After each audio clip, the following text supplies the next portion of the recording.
Wow, what an incredible way to open the show. Another round of applause for Cailíní Lua.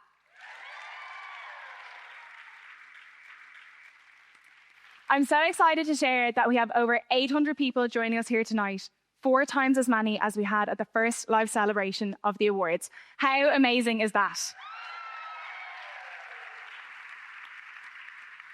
A very warm welcome to the Her Sport Awards presented by Lidl. My name is Niamh Tallon. I'm the founder of Her Sport, and I'm delighted to co-host the show with the multi-talented Camogie, football and rugby player Emer Considine. Visibility is the theme of this year's event, a key pillar of the organisation since the very beginning. When we founded Her Sport, just 4% of sports media coverage was going to women's sport. Her Sport was created to give female athletes the platform, the support and the recognition they deserve. In our very first year, we created the Her Sport Awards to highlight and elevate the phenomenal achievements of Irish female athletes. For 3 years, it was an online celebration. Then in 2021, we took the leap and held our first ever event in front of a live audience and took on the challenge of televising the show. For the next 4 years, we continued to build and grow, hosting multiple sold-out events. I wanted to share with you the history of the event, so you know that tonight you're part of the next chapter, a new milestone as we've moved to this incredible venue with a few hundred more seats and an amazing space as it steps up another level. What an entrance, so many games and activities by our partners outside. The 2025 Her Sport Awards presented by Lidl looks back on a defining year for women's sport across the globe. We witnessed sold-out stadiums, world records and increasing momentum for women's sport, with the Rugby World Cup and the Euros among the highlights. In the middle of that momentum, our Irish athletes flew the flag in every direction. Of the 127 major international medals won by Irish athletes in 2025, over half were won by female athletes in Ireland.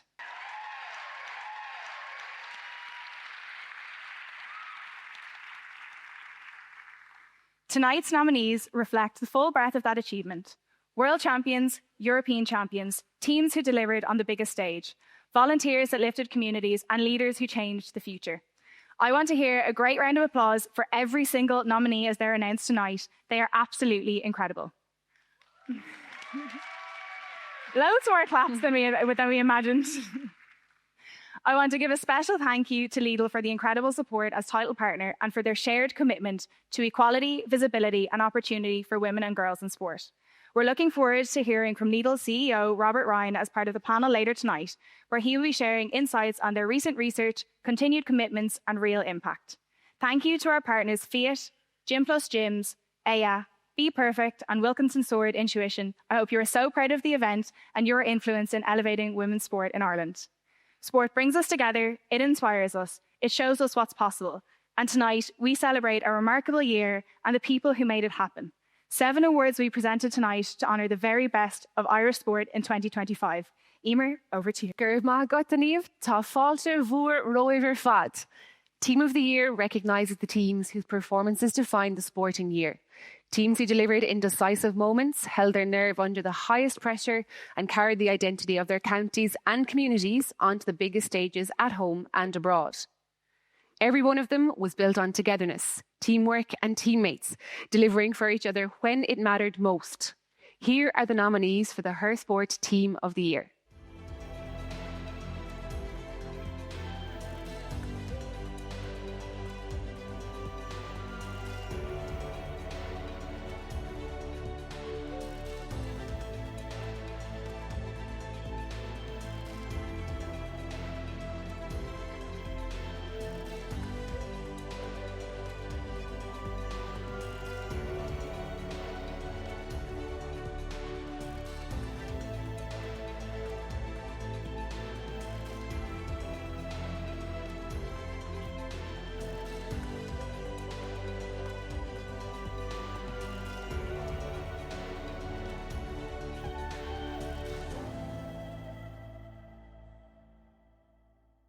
Cogorgus Olvur leis an múteoir ar Éireann bliana. In 2025, this club delivered a club first, league and cup double, setting the standard and beating all that was in their way.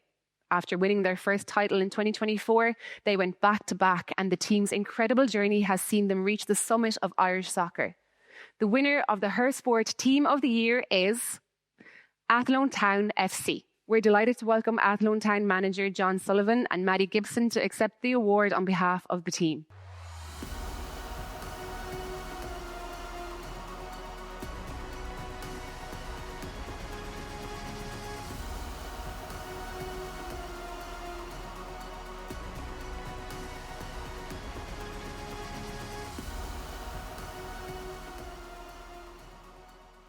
John, we'll start with you. Maddie, John, congratulations. Athlone Town are the Her Sports Team of the Year. How does that sound? It's incredible. I think it's the first time a soccer team has won it. Yeah, it's incredible. Again, this group just keeps winning trophies after trophies, and rightly so. They've worked hard all year. From what I've seen over the last 3 to 4 months, incredible attitudes, incredible professionalism, fantastic human beings, and I'm very, very proud of the group for everything they've done so far. Take us back. It's really difficult to win back-to-back league titles. How do you come back in that second year and try and replicate that again? Well, thankfully, the dressing room is, it's controlled by the likes of Maddie here and many other players such as Natalie and Hannah. They're in the audience. Fantastic characters, the mature individuals, and they make sure that the standard in training is always 100%. Maddie, how do you reset mentally as, I suppose, the high, the celebrations, everything that comes with winning, physical, everything? How do you reset the next year mentally and try and aim for that trophy? I think just trying to focus on ourselves and how we can better ourselves as a team and as individuals, and kind of uplifting each other and taking it week by week, game by game. That's how we've been successful these past 2 seasons. And John, you came into this role towards the end of last season. There must be difficulties attached with that. Yeah, I'm probably the most fortunate person in the room here. I get to come in 9 weeks towards the end of the season and work with, as you mentioned, a fantastic group. But thankfully, I've got to watch the girls train as I was on the other half of defence, working with the men's team. And I watched them play in Europe. And it's something I said to the coach I was working at the time. I said, I would really love to work with that group. After previously working with Dublin Camogie, Ashton Maher's here in the audience, I got to experience such fantastic female athletes. And I explained to him, working with women's teams is really incredible, and they're very honest, and the feedback is incredible. Most important, I said they're very appreciative of all your hard work. I'm not saying lads aren't. Yeah, you gotta. But they're very appreciative, and I think as a coach, that's all you want in return. What are those unseen things that you noticed in this great group of girls? They just do the basics very well. It's things you don't need to ask them to do. Turn on time, wearing the appropriate gear. Something Hannah in the crowd is a pet hate of hers. Just get to the line. She gets to the line, and many of them do. But they pull each other up on all the small little details and all that compounds. And, at the end of the season, you see that's why the group have won awards. Yeah.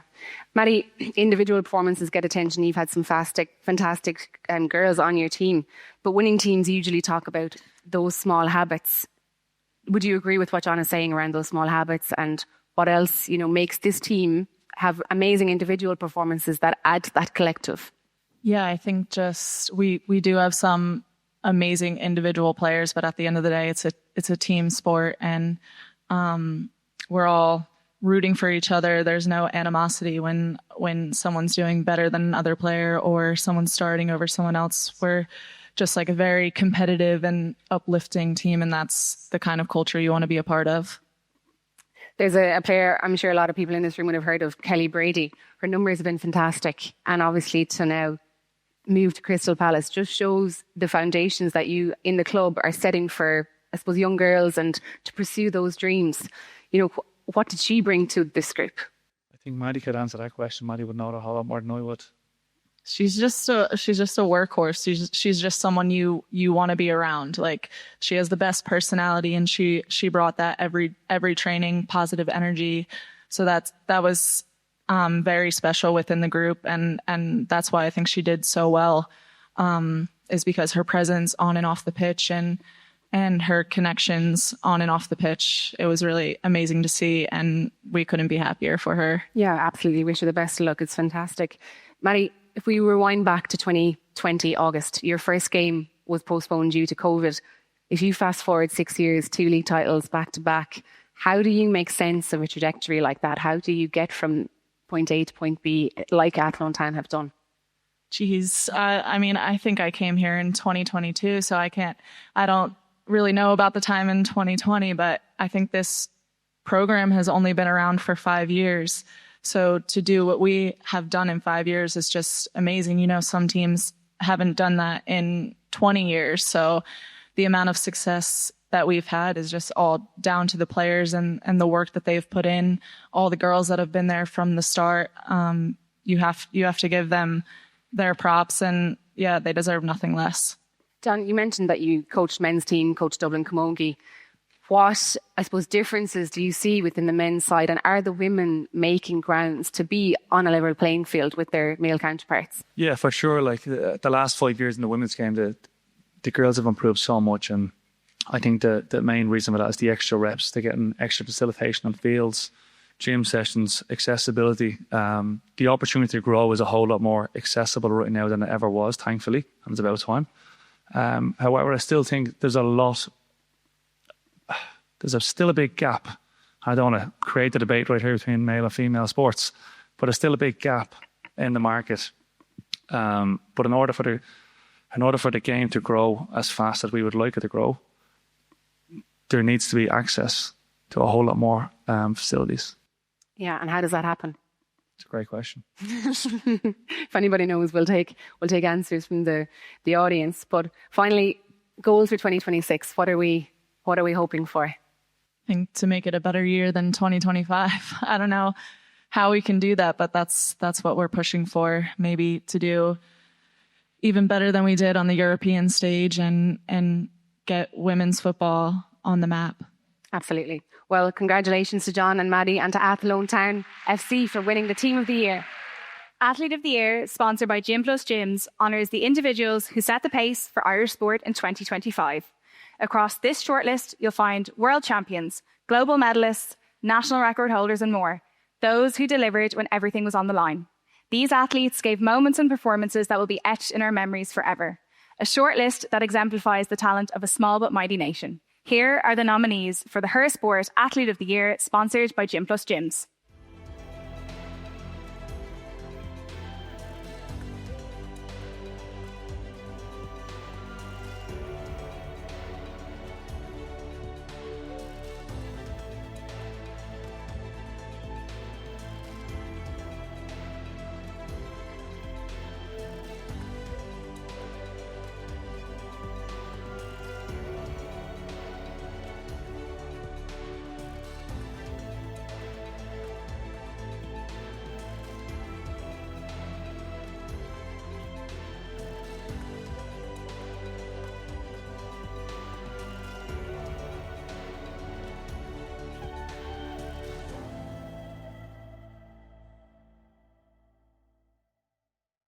Delivering one of the most significant seasons in Irish athletics history, medalling at 4 major championships, including a silver medal at the World Championships in Tokyo.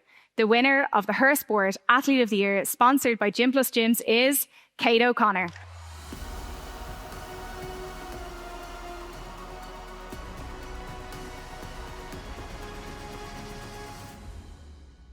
Training for 7 disciplines takes great time and effort, so Kate is currently on her way to a training camp and can't join us tonight. We caught up with Kate earlier this week. Here's what she had to say. Kate, congratulations. You have been voted as Her Sport Athlete of the Year, sponsored by Gym Plus Gyms. You were voted by the public among an amazing list of athletes. You must be so proud. Oh, completely. Last year was absolutely insane. And winning such prestigious awards like this it's just a nice little add-on to all the success which happened over the year. You broke the Irish heptathlon record. He set a personal best in 5 of the 7 events. And even just saying that is absolutely incredible. Can you talk to us about what you remember from the competition? Because there must have been so many highs throughout it. This was bringing it back just before Tokyo. After World University Games, I actually came away from that with a little bit of a niggle in my calf. And then me and my team travelled over and we did a couple of days of training beforehand. And we started off on day 1 of the HEP, which was the hurdles. And I had done some hurdling with Sarah Lavin on the training camp. I would just remember standing behind the blocks. And it's funny because in that moment, I made a decision that I was going to risk everything. And if I hit a hurdle, I hit a hurdle. And if I don't, then I'm potentially on the way to doing something great. We came back for day 2. I warmed up for the long jump. The warm-up felt really good. I felt really good. The final attempt came And I remember just running down the runway and hitting the board and then just feeling this like weird sensation around my knee. And you're so full of adrenaline, you can't fully like feel too much. But I knew something wasn't right. And pretty quickly I went in and found my physio. We spent the next 7 hours with my knee strapped and ice, like encased completely in ice. So I didn't really know how sore it was or how not sore it was until we got up to try and warm up for the javelin. And I couldn't really jog at the start. I was limping. It was all, yeah, that was a very traumatic time. And I went out and I threw a PB. And after the javelin, in my head, I was like, I'm never not going to run the 800 meters and I'm never not going to put in 100% here. At that stage, I knew that everyone would be watching and know what was going on. And I'd never experienced before actually having the pressure of the public then on top of that, and so many people watching and rooting for me, obviously. That was probably the reason why I was on the line excited to get going, because I just wanted it all to be over and just to know the end result. And I'd say crossing the line, it was more of a relief at the start because I'd finished. I've never got emotional before, but I just felt this like really intense wave of emotion that kind of went through me. But yeah, the days after were incredible. So with the young athletes that are watching you now, how do you feel about, being the role model, obviously from a local perspective, but obviously on an international stage as well? That's something that I'm still getting used to. Like even at the weekend there, training locally, and after my session, I'm getting photos of lots of little kids. I suppose the power of sport really coming to light. I suppose the power of broadcasting sport really coming to light as well. And I think that, yeah, it's opened so many doors for me. And I think that it's great that we have so many role models now in the country that not even just kids, people my age, people older can look at and be like, I want to do that, or it inspired me to go out for a run today, go for a walk today. And I think that, yeah, just having so many great athletes in the country is great for the public in Ireland to see.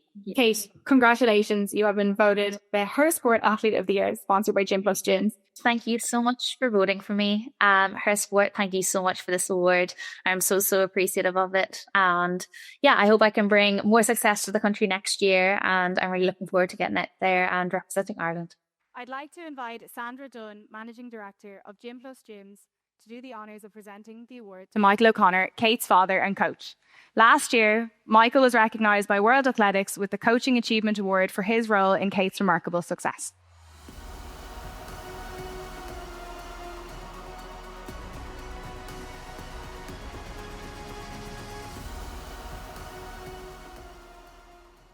Michael, I think she was a clear winner with the audience here tonight, and obviously a deserved winner. But when you look at the calibre of athletes that she has been nominated against, how does that make you feel? I suppose rather than speaking as coach, I'll just speak as her dad and her mum sitting down there as well. Like, we're phenomenally proud of what Kate achieved this year.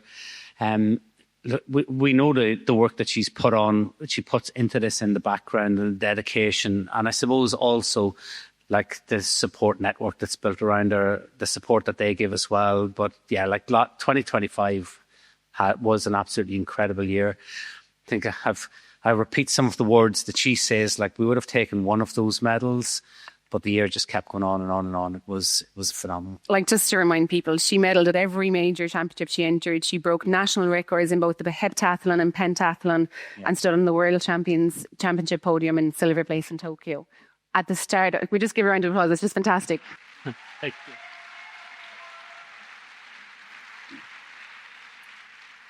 Stepping into your coach role, I suppose, what goals did you set out for last year? Look, Kate sat down with me after the Olympics. The Olympics was that 2024 was just an amazing experience. But for her to qualify for that Olympics in itself was an incredible story, because the challenges that were put in front of her, she had a really bad accident in the gym, and in the run into that, where she severed a couple of ligaments in her ankle, and was told by the medics that was it. But that Kate wouldn't accept that, and just to get to those Olympics was an incredible performance. But what goals did we set? So yeah, after the Olympics, Kate sat me down in our kitchen and went, right, Dad, here's what I want. And basically I'm setting no limits on what I want to achieve. And the question was posed to me, do you think you can deliver? What if you said no? Yeah, and I'm glad there was that kind of a response back, because that's a tough question as a coach and as a dad, and you kind of go like squeakily yes, well no, confidently yes, but in the back of your brain you're going, oh my God, this is tough, like, you know, and I suppose that kind of sums up Kate as the driving force behind what she does. And she obviously pushed you to want to better, and oh, yes. you know, you made that promise in the kitchen. Yeah, no, she pushes me, and no, it's great. It's great. Like I'm in a privileged position as dad, and then as coach as well, that I'm able to help her and support her, and then manipulate the training environment around her, and we get to go to some amazing places and compete against some amazing women. It's fantastic to be in a venue like this and see so many amazing female sports people. Class, and how females.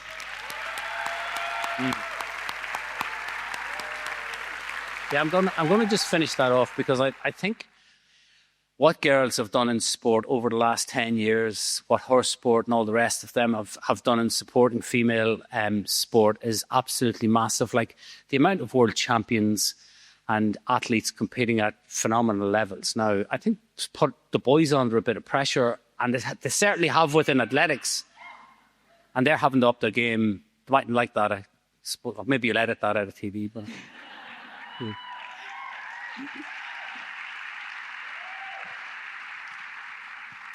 And just to echo that, I think a lot of us in the room would have seen that image go viral on social media of her celebrating when she cleared that jump. And that's just a snippet of obviously you've seen her journey to get there. But the media around her win, and she spoke about that being something that I suppose she never experienced before. How did she deal with that mentally? The media side? Yeah, I suppose the winning and the attention and the media improving, and it's the focus being on women's sport. Look, I think Kate's quite happy to go into a training environment, and then you go into the competition and you're trying to replicate what you do in training. And it's staying just in that focus, knowing that in training I'm able to do this, but then when you're under the spotlight, or big times in competitions when maybe 170 or 175, you naturally pop over that in training, and then you're on the last jump. And the pressure's on, and it's down to you. And she's very, very good at being able to, in that moment, execute the jumps. I can't take any credit for that, and I don't think anybody around her can take any credit for being able to do that. That's all. Yeah, tell us a little bit about Kate's mindset, I suppose, as an individual athlete. Yeah. In crucial pressure points you have to perform. How does she do that, and what is her? Does she have a mantra? Does she have a routine?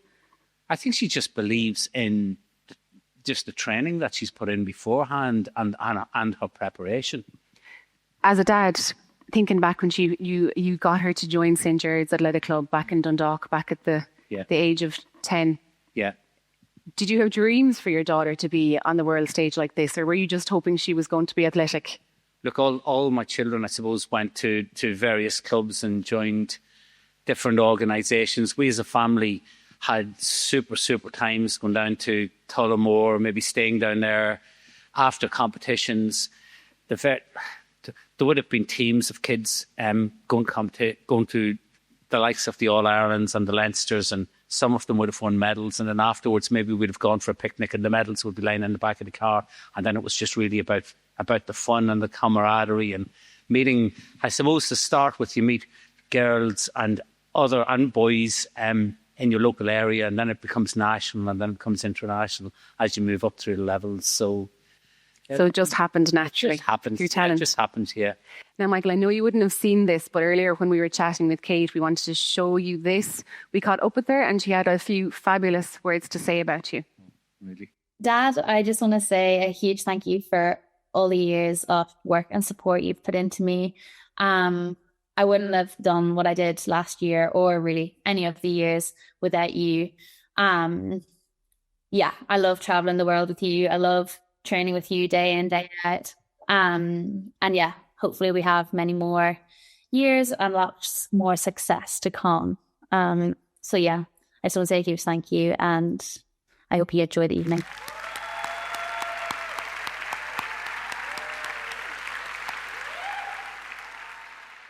Well, I think I'd have to completely and absolutely echo those sentiments. I've had an absolute thrill watching that young lady do some of the things that she does. I have been very, very lucky. Well, Michael, thank you so much for joining us here tonight, and congratulations to Kate for the Her Sport Athlete of the Year. Sport depends on the people who work quietly and relentlessly in the background. The volunteers, organisers, mentors, and many parents who keep clubs, running and communities together, oftentimes the unsung heroes. Wilkinson Sword Intuition are proud to honour the people who give their time, their energy and their care so that others can play, train and belong. After an extraordinary number of nominations with remarkable stories, this year's Her Sport Community Award, sponsored by Wilkinson Sword Intuition, has been narrowed down to 3 incredible people: Margaret Shaw, Celina Stephenson and Aoife Drum.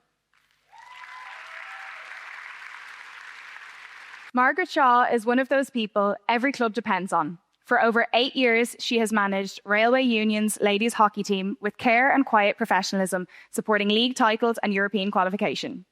Beyond those incredible results, part of her legacy is Railblazers. Railblazers is one of Ireland's first para-hockey teams where she created a safe, joyful space for players of all abilities. Round of applause.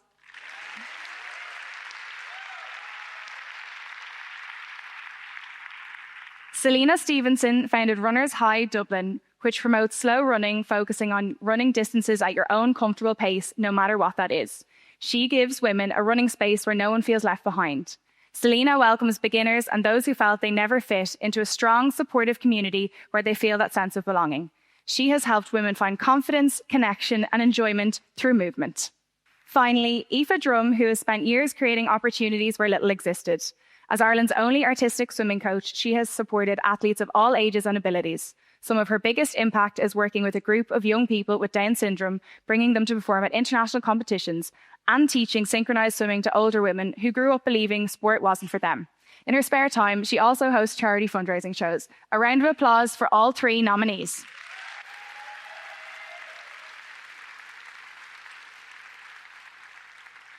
We're delighted to welcome Aisling McDonough on behalf of Wilkinson Sword Intuition to present the award. And the winner of the Her Sport Community Award, sponsored by Wilkinson Sword Intuition, is Celina Stephenson.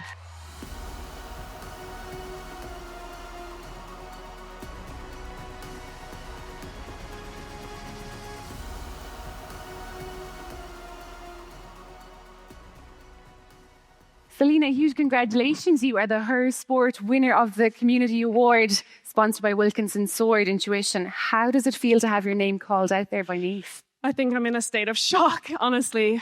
Amazing. Just so amazing. I didn't expect it at all. So, thank you so much. When you started out, when you were documented everything through social media, did you ever expect that it would blow up to be this kind of a phenomenon? No, like not at all. I posted my first running video the day I signed up for the London Marathon because I was so sick of not being able to run. And I know that seems like a huge goal to have, but I just figured if I don't make myself a huge goal, I won't start running. It was like all or nothing. And I filmed the video and I posted it the same day I signed up for the marathon. Like that morning I woke up with no desire to do either of those things. And then I think I went and I made dinner and I came back to my phone and I had 3 followers and I was like, absolutely slay. Absolutely success. And it just went from there and yeah, it's been crazy. Social media is often a highlight reel of what, winning and all that. But your first, I suppose, post was about just not being able to run.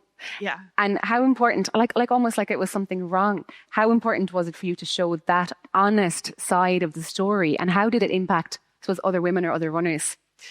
I think it's been it's been kind of life-changing for me because I was the girl who always forgot her PE kit in school. I'm a PE teacher, but sorry, called my dad to pick me up early from school because hockey was cancelled. And like, I had no background in sport. Like, my mom's in the audience, love her to bits. She taught me everything in life, but she never loved sports. We've come around to it together, but we've really grown into the love for sport. And I think I realized today, if I had had someone on social media that did what I did when I was younger, I would have gotten into sport earlier, and I think that's a bit of a success. I'm just trying to show that you don't have to be perfect to try something and not to be ashamed to be seen trying. Amazing.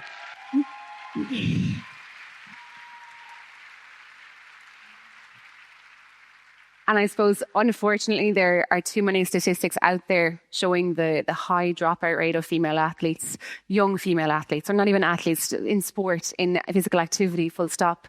What advice would you give your younger self, or girls that are on the verge of, this isn't for me, I can't run? I think you have to take it slow. Obviously, that's what I'm kind of all about. I'm still not a strong runner. Like, I've run far, but I can't run fast. And yeah, as I said, don't be afraid to be seen trying. Go out in the clothes that you don't think are good enough. If you like, we all see these perfect looking girls online. You don't have to look like that. Like, as you said, it's a highlight reel. Just get outside, put one foot in front of the other, run as far as the pole ahead of you. If you have to stop, you have to stop. Like, just get moving, I think. And you'll see what a change it has to your mental health. And I think also, obviously, it's the community award. Like, the community that this has brought to my life has been, honestly, like, life-changing. Is there one moment or one person from the community that you've built that stands out, confidence that you've shifted into somebody that you've changed, or have you a highlight from your point up to this stage? Probably not just one person in particular, but we have so many girls who have never even run a 5K. At the start of every run club we ask, because we have run club in London and Dublin, and every week we ask, is it anyone's first 5K? Has anyone come alone? And the amount of hands that go flying up, and we always just say that, like, we're there for you, for your first run, for your first 5K, whatever that is, like, we're going to be there for you. And to see them progress, like how I progressed back in the day, I think is really special. Kind of come full circle with it. And it almost, you're celebrating running slow. You're not tolerating it. You're celebrating the slower runners. And do you think that I suppose, untraditional mold is what brings the girls into the group with you? Yeah, like, I think it's actually of course, these athletes are the most phenomenal people that I will forever look up to. But I think obviously most of us we don't have that ability at all. And we're just normal runners and normal athletes, and a 5K is far, and a 5K is still so far for me. And I think just showing that online and talking openly about that and talking about how hard things can be. And I get a lot of hate for that as well, like, oh, you're always struggling, like, you're not training hard enough. And I'm like, what if I don't want to train that hard? What if I just want to run? You know, like, sorry, I don't want to get a sub 2-hour marathon. Sorry. And I think it's just nice to show that side on the internet in, like, a world of very competitive athletes. Again, I admire them so much, but just to bring that other side to it. Absolutely. Yeah. Amazing. And how will you protect that culture? The culture, like, not change for the haters or the hate that you get online? How will you protect it? It's hard sometimes. Like, I got a lot of it this week, like, so much. I had to throw my phone, like, into the sea. But, like, I got a piece of advice this week, and it was, if you don't go looking for it, it doesn't exist in your reality. And I really took that on board, because I just have to keep looking for the positives in my life, because there's so many of them. Don't need to listen to the outside noise. Well, I think that's amazing. Well, I think what a fitting way to finish that interview, Celina. Congratulations. Thank you so much. Community Award winner. Every year, new names come to light as young stars rise, capturing the hearts of the nation. Those that have won Her Sport Young Athlete of the Year have gone on to become some of our biggest stars, including Rashida Adelecki and Mona McSharry. We're also delighted to be joined tonight by last year's winner, Roisin Reen.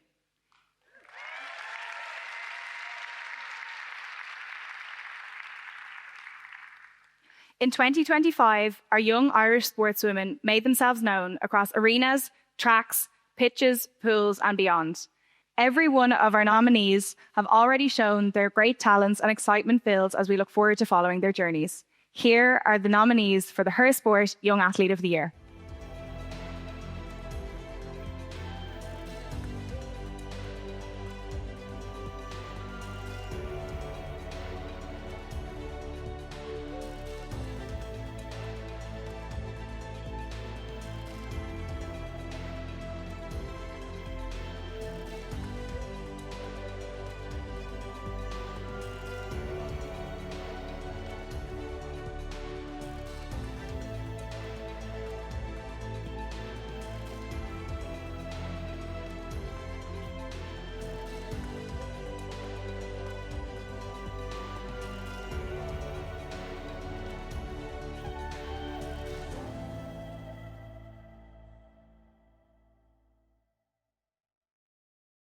one of the standout players in international rugby. In 2025, she became the first Irish player to win the Women's Six Nations Player of the Championship.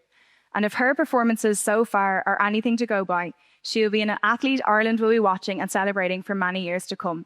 The winner of her sport Young Athlete of the Year is Aoife Wafer.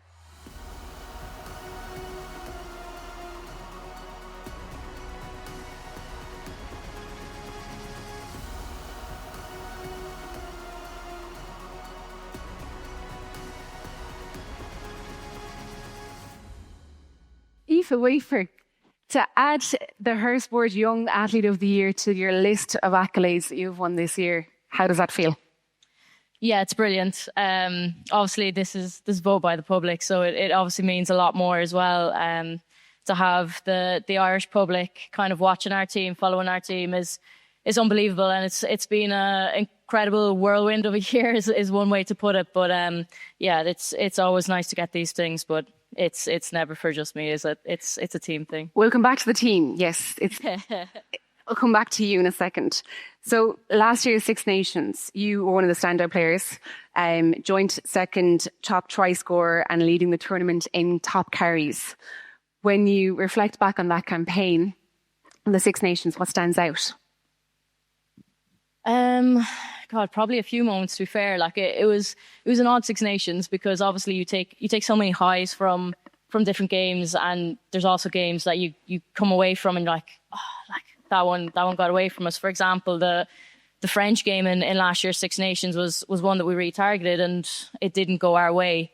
But again, like you know, like every person knows if something doesn't go your way, you learn from it, and you learn just as much from mistakes or from things going wrong as you do from things going right. Well, you obviously learned quick enough because you were named the player of the championship, the first ever Irish woman to be named.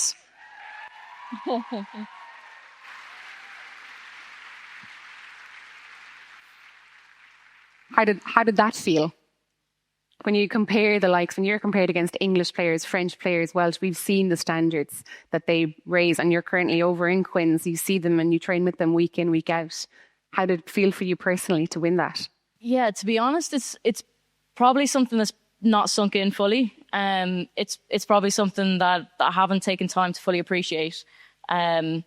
Because, like, as everyone knows, it's always the next thing. It's like, okay, that's done. It's like, what's next? And for us, it was a big World Cup, and just looking forward to that. So yeah, it's probably something that I'm sure in a few years I'll fully appreciate the kind of the meaning of it all and how big it actually was. But yeah, to be the first Irish person to do it was crazy, because I grew up, as you know, being an absolute fangirl of all the kind of past stalwarts of Irish rugby, and to kind of have my name etched in along some of those players is, yeah, it's just a dream, really, isn't it?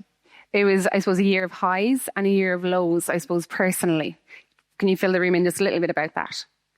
Yeah, so obviously coming off the back of a Six Nations, I had a bit of a knee injury, so didn't play the last round for Scotland over in Scotland, and then got back from that, was training fully, and unfortunately then picked up an injury which resulted in me having to get an op a few weeks out from a World Cup. So straight away it's like, oh God, is this World Cup done for me, or can I get back? And for me, I was just extremely lucky. I had a brilliant team around me, first of all. I had a fantastic support network, but then I had two absolute heroes of physios who put in a plan and basically turned a longer injury into quite a short window and got me back to fulfill a childhood dream of running out into a World Cup. And yeah, the World Cup didn't exactly quite go to plan.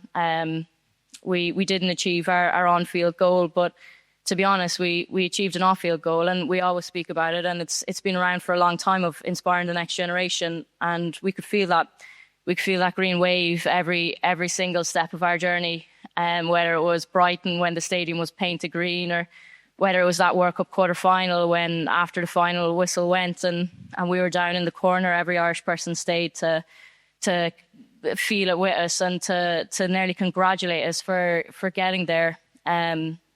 So yeah, we didn't get to where we wanted in that World Cup, but we definitely inspired the next generation, which is what it's all about. Yeah, and you achieved another goal of that, and young girls looking up to you guys. Well done. Tonight's theme is visibility. So the World Cup, massive stage, I suppose close to home, almost a home World Cup with the crowds that were there. But it wasn't always as easy. And you spoke about, tell a story about your red scrum cap and why I suppose you started off with it. Fill us in a little bit about that story of the red scrum cap. Yeah, I started off rugby when I was about 6 years old down in Gorey RFC. Obviously, a few Western people here. But yeah, no, I started with the boys, and obviously, I'm sure there's a lot of people here who know that if you start with the boys, they don't pass you, they don't want to tackle you, they don't want to go near you because you're a girl. So eventually you get your ball in your hands and you score a try, or you make a really big tackle, and then all of a sudden it's like, oh my God, I don't want to let the girl score.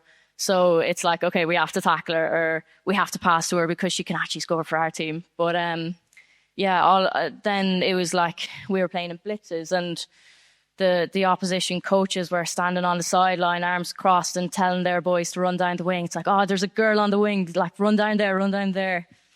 And our coaches would just laugh and go, yeah, go on, I dare you.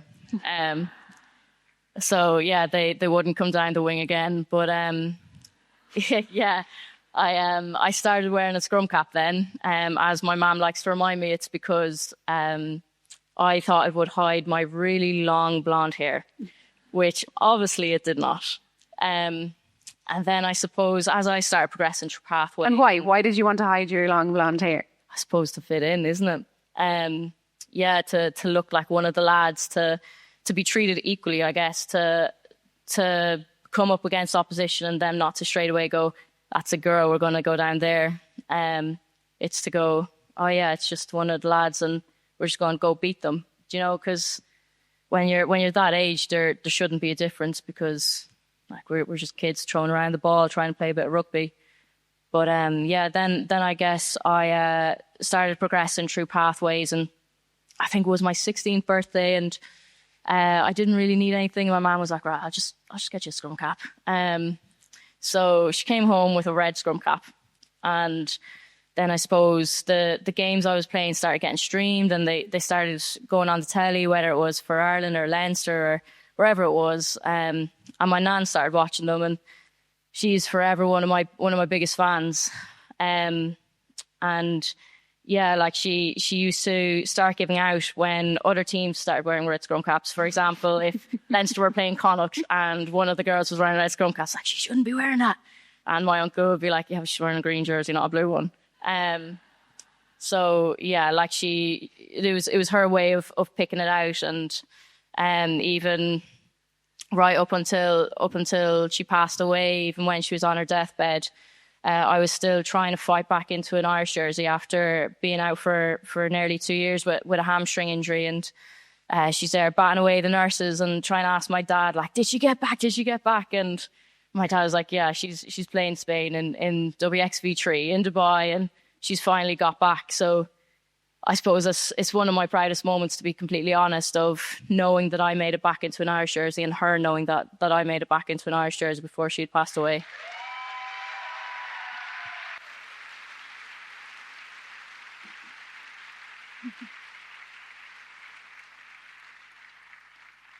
If you could go back and tell that little girl on the wing that was getting tackled by the boys a little bit of advice, what would you tell her? Would she have believed that you would have played in that World Cup? Oh yeah. That little girl was very ambitious. that little girl did. To give context, I remember Aoife going around in the 2017 World Cup getting photos of all of us, so it makes me feel old. Yeah, there's still albums going around. Still has it. But yeah, no, that little girl was incredibly ambitious. When she first picked up a rugby ball, I didn't know that there was an Irish women's team. So I would say to people, I'm going to play for Ireland, and it's just going to have to be the men's team. But thankfully, my parents obviously knew there was a women's team. So they brought me to every game, whether it was Ashburn, whether it was Energy Park. No matter where it was, I was there, as you well know. And yeah, like I think those kind of like that support from my parents and just that kind of like bit of push on, like, and obviously like I've always been a really competitive kid, and growing up in a big family, it kind of spurs you on a little bit because you never want to let your siblings get one up on you. But yeah, no, like I think if I was to give one message to my younger self, as cheesy as it sounds, would probably be enjoy it more, because I think when you start taking sport seriously, sometimes you can lose yourself in it. And I think for me, for a while, I lost myself in it, and I nearly fell out of love with a sport that I once dreamed of pulling on a green jersey, or pulling on a lined jersey, which is now possible, or like doing all these absolutely bonkers things for a 6-year-old to be dreaming of. So yeah, like I think my message to 6-year-old Aoife would probably be like, just have a bit of crack. Yeah, like literally, you play your best rugby when you're having fun, or play your best sports even when you're having fun. So yeah, that'd probably be my vote. Well, look, what better place to play and have fun than in the Aviva this year? So for 2026,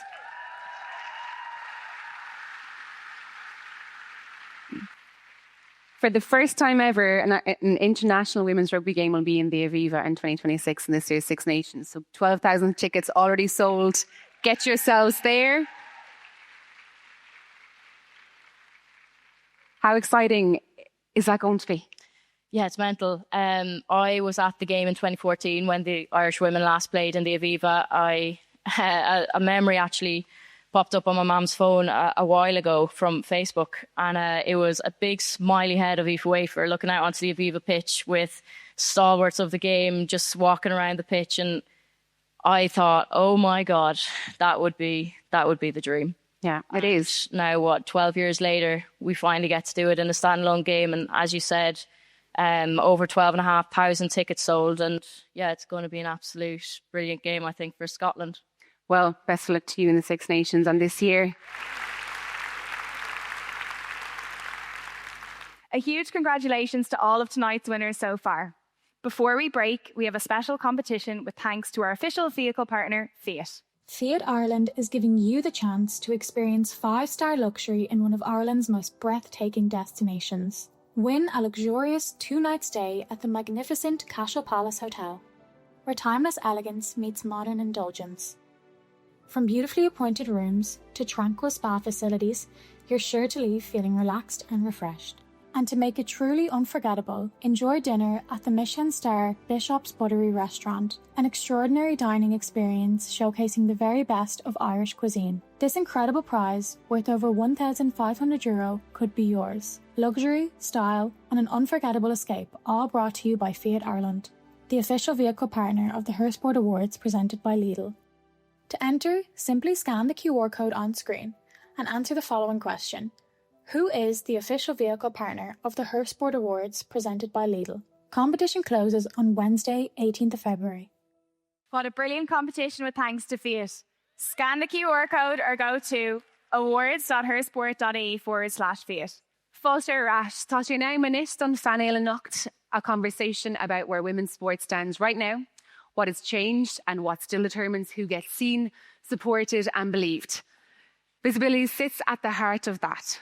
Lidl's research shows something simple but powerful. When people recognise the players, they're more likely to show up. When athletes and competition is properly covered, interest grows. And when girls see women performing at the highest level, it shapes what they believe is possible. Visibility isn't about headlines alone.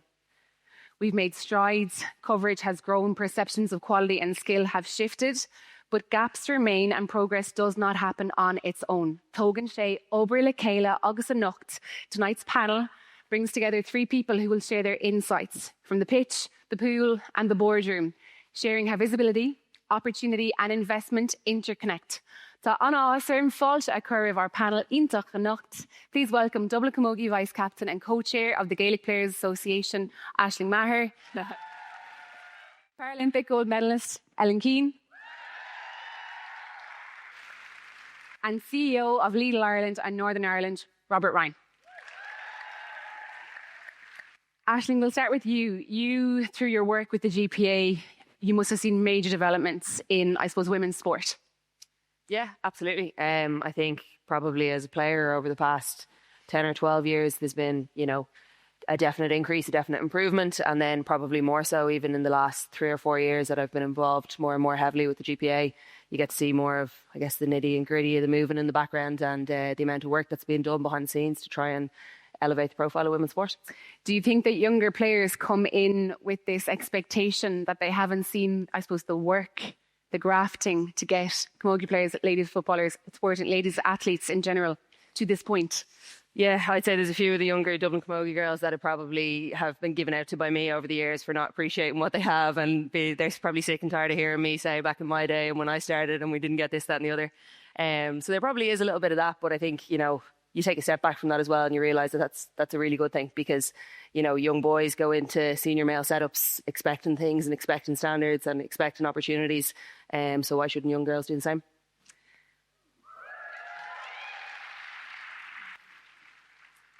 Ellen, growing up, I suppose today we're talking about visibility. You rarely saw anyone who looked like you on screen. How did that absence shape you as a person? So I was born without my left arm from below the elbow, and when I was a kid, I was like a really happy, outgoing, carefree kid. I didn't notice that I was different to everyone else. And my parents were amazing. They treated me the same as my siblings and they just threw me into every sport possible. But then it was only when I started to go through adolescence, when you're about like 12 years old and you start to realize the things about you that is different from everyone else and you really want to be like everyone else.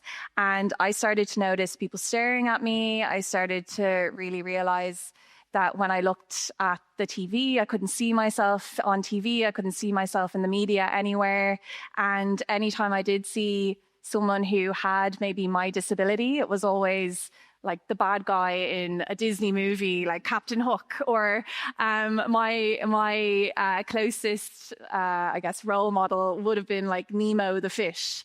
And that was the only good depiction I saw of my disability. And because of that, I got really, really insecure. I hid my arm. And it was a really weird dynamic that I had because I did start off quite young in sport. So I would have started swimming, doing my lessons as a really, really young kid. And as I said, my parents kind of just threw me in with everyone else. And then I started competing when I was like 8 or 9. And I went to my first Paralympics when I was 13. But when I came home from the Paralympics, I was really aware that everyone was talking about, oh my God, you went to the Olympics. And I was like really, really insecure about it because I had to be like, no, I didn't go to the Olympics. I went to the Paralympics. And they were like, what's the difference? And for me to explain the difference is it's a high performance sporting environment for people with disabilities. But for me to say that, it would be me acknowledging that I have a disability. And because I had so much shame around having a disability, because I didn't see any positive role models of or depictions of disability in the media, I carried this shame. So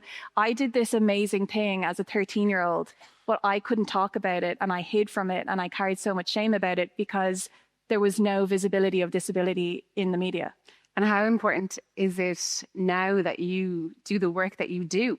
Yeah, like so important. I kind of have this phrase that I always tried to be the person that I needed when I was younger. And when I was younger, I needed to see someone who looked like me in the media. And that's why when I had an amazing opportunity to work with sponsors during my career, they changed the game for me. And I went into meetings and to talk about things that maybe I had in my head, this amazing dream of putting my disability out there and wanting to spam the nation of my arm so they get so used to seeing my arm and my disability that they don't care anymore and they don't stare anymore and they're just so used to it and they accept it. That's exactly what my sponsors did. And that's what the power of partnerships and the power of brand work is that okay, they can make a really glossy, amazingly looking ad, but if they add someone with a disability, they're going to change society and they're going to make such a difference. And that's what my sponsors did. And they put me on the side of buses, they put me on the side of buildings, they put me in ads.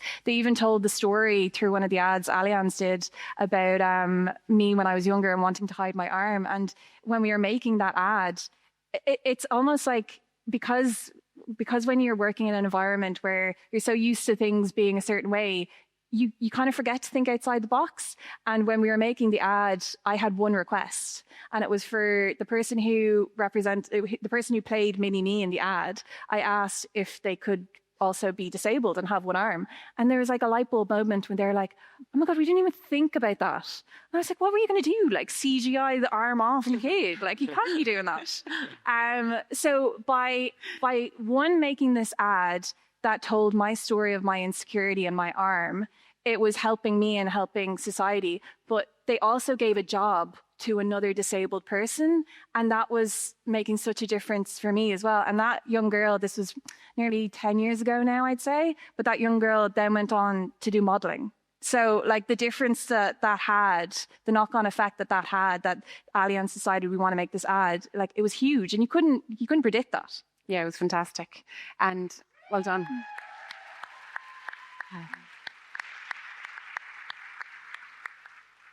You have teed Robert up perfectly to talk about the investment and supports. The tears now after that. So, Robert, Lidl have invested over 15 million in the LGFA since 2016. What does that do to support the LGFA? Yeah, well, yeah, it's you mentioned 10 years. It's 10 years since we burst on the scene with our partnership with a product called Ladyball, which was a spoof product for those in the room who remember. It was an amazing new brand of football that was coming on the market. It was pink, it was soft, especially for girls because it was a little bit softer for their gentler hands. And it caused outrage. Ger Brennan was actually behind it at the time. He probably looks back now and is full of regret. But that caused outrage. It was meant to run viral for 2 or 3 days. We actually had to pull it because some tech wizard had found out that the domain name was set up by someone in our marketing team, and he somehow traced their home address, and they were going absolutely crazy. But it caused the reaction that we wanted. We wanted to get people talking. And for us, the partnership has always been not about like just putting our logo up there and slapping our name against the LGFA. We wanted to really make, it sounds quite corny, but positive societal change. We wanted to really make a difference. And over the years, the 15 million that we've spent, it has been billboard campaigns, high-profile campaigns. We've had the LGFA players on milk cartons. It's the number one product in every household, number one product we sell in our stores. So someone in our marketing department stated the obvious one day and said, why not put ladies Gaelic footballers on it? Yeah, great idea. And that level of visibility, and I know the theme for tonight is visibility, but that visibility for us was really, really important. And it's grown and grown. And again, from a statistics point of view, 97% of LGFA players believe that we've made a positive influence on their profiles. And 3 in 4 of the Irish public are aware of our partnership with the LGFA. So from that point of view, we're really proud of it. But we've also announced quite recently that we're extending that until 2030. So we're going to invest another 7.5 million over the next 5 years. For us, we're only getting started. So.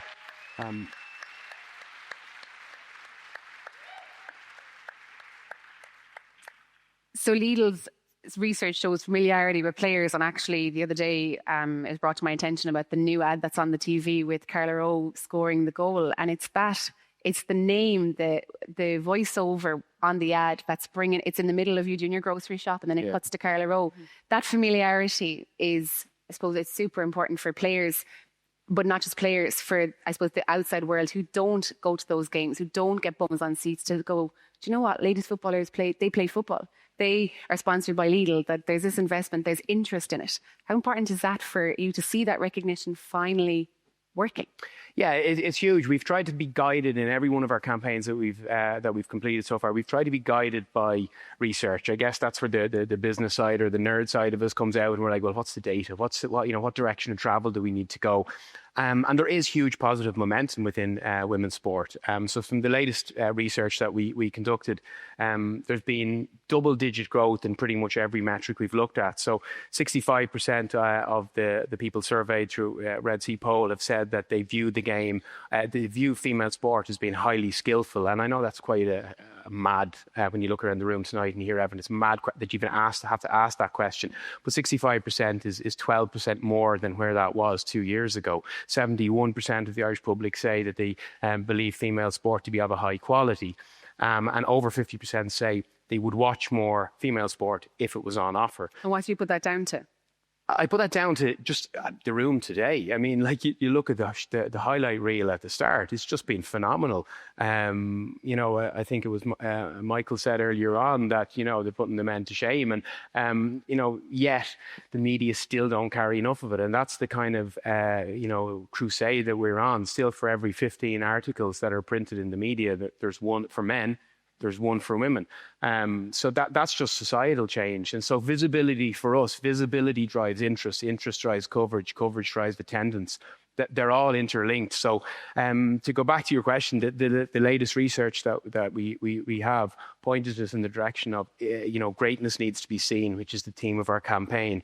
So we've launched a new campaign that basically disrupts. We're taking our commercial ad space, and instead of showing our weekly offers, we start our ad to say, here you go, normal offers from Lidl, and then bang, there's a disruption to it. And we're shown some of the unbelievable goals that have been scored by, Danielle O'Leary, Amy Mackin, and Carla Rowe's famous little back flick at this point, So like that just needs to be seen. If Carla Rowe if Carla Rowe was a man and she'd scored that goal, that would have been worldwide. Like, it was phenomenal. So we wanted to just bring that to use our platform that we have to bring it to primetime space so that people can see, well, that's unbelievable goal. Maybe I'll go to a game. Maybe I'll bring my daughter to a game. Maybe I'll bring my son to a game. And, hopefully it just rises attendance at games overall. Yes, and gets bums on seats is what we want to see. Aisling, from your work with the GPA, where has visibility helped the players push for change? Yeah, I think it's one thing we've seen probably in everyone who's come up and spoken tonight. Aoife spoke about when she was up, not knowing that Ireland had a senior women's team. I don't think when I started playing Camogie, I knew there was a Dublin senior Camogie team. I definitely knew there was a Dublin senior hurling team, but you maybe don't think about the fact that there's a women's equivalent to it. So I think, stuff like the work that Robert's talking about and those opportunities to see Carla Rowe's back flick or whatever it is on the TV, all of that promotes the visibility. And the more aware we are of the fact that the sport is there and the team is there, then that gives us an opportunity to be more aware of the conditions that those teams are in, the opportunities they have, the facilities they have, the resources they have, the challenges they face. And the more we can increase the awareness over the barriers that are there for women's sport, the more work can be done by people to remove them. So I think that's something that the GPA have done a really good job of over the last number of years. Obviously, everything we do is dictated and led by our membership and what they want and what they need and what their felt experience is on the ground. And what I think the GPA do really well is they give the access and the visibility of those issues and barriers to the membership at wide and then to the public at large, right? So not just Gaelic Games communities, but outside of Gaelic Games. Obviously, that's something we saw a lot of earlier this year with the Scorts protest and the issues that came up there. You see the opportunity for other sports and other sports people to weigh in on these issues. And it's not just an issue for Camogie players anymore. It's an issue for women in sport. And I think because women in sport across the board have largely experienced more challenges with less opportunities and less resources throughout the course of their careers, they're quicker to weigh in and support fellow female sports people. And, that's definitely something that was a felt experience for me throughout our protest. The amount of women who were, like idols to me and superstars to me in other sports who weighed in and lent their voice and lent their platform to promote issues that we were having is what probably made the biggest difference in the end, because it's what allowed the Irish public and the public further afield to get behind us. So I think the more we can do that, the more we create opportunities for improvement. And I think it's using your voice. Sometimes it's the ignorance of people. They didn't realize that this happened, or that this happened, that there was no role models, or that we didn't realize we could play sport, or whatever it was. It's that, by talking about these, by raising these issues, it's not that we're complaining. It's that so many people don't know about it. Yeah, absolutely. It's one conversation that I really commonly have with people who are interested in Gaelic Games and maybe watch matches. And then, they start talking about you being a member of the GAA. And I always have to correct them and say, I'm not a member of the GAA. As a female player, I'm not allowed to be a member of the GAA. I'm a member of the Camogie Association, which is a different organisation to the LPFA, which is a different organisation to the A long GAA. answer to a question.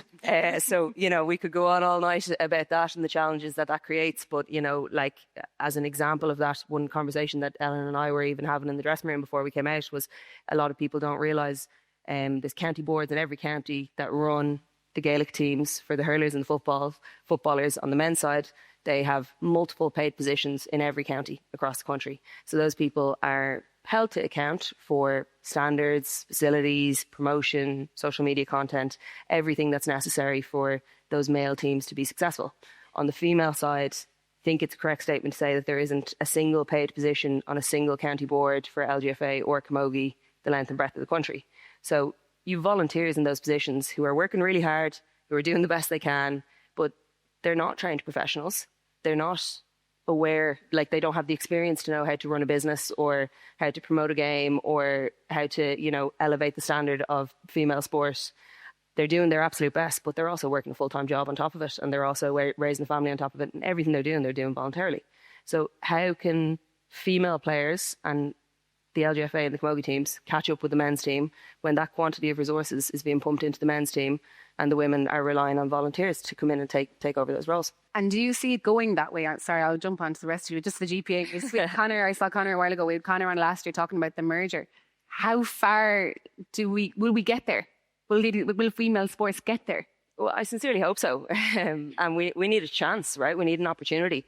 And at the moment, as I mentioned, with the GAA being a separate organisation, there's only so much they can do. Yes, the GAA partner with Camogie and LGFA, and yes, the GAA give us support and access to facilities. But every time we go and play on a GAA pitch in a county grounds, we're asking the men permission to use their facilities. So we might as well be going down to the local hockey club and being like, any chance, lads, do you mind if we play a match over here? They have male teams that they have to cater for who are within their membership. And until we can be part of that membership, we're never going to have equal rights to those grounds. We're never going to have equal access to those facilities. So the biggest thing that has to happen now is integration. We have to all become members of the same organisation, because Camogie and LGFA are newer organisations without the same quantity of resources, and they can't create the same opportunities and the same level of opportunity for young girls coming up that the GAA can't for the young boys coming up. So the sooner we integrate, the better chance we get to create those standards and to give girls a chance to get in an equal playing field. And Robert, how does Lidl fit into this sustainable, I suppose, development of the ladies' game and ladies' sports? Well, business certainly plays a role. The sponsorship side of it is huge, and the men's game is just so far ahead in facilities and everything. You've got that head start, but they also have the head start of sponsorship, and have. 10 years ago we were the first large organisation in the country to sponsor women's sport, and it was groundbreaking at the time. But business definitely play a role within that. And for us, we wanted it to be 360, so the visibility is fine, and we can do a hijack ad on TV, and we can, talk about putting players and visibility on billboards at our stores. We've 230 stores in the islands. We have the reach and the presence, but we're also within the communities of those 230 stores, and we wanted to get in a grassroots level.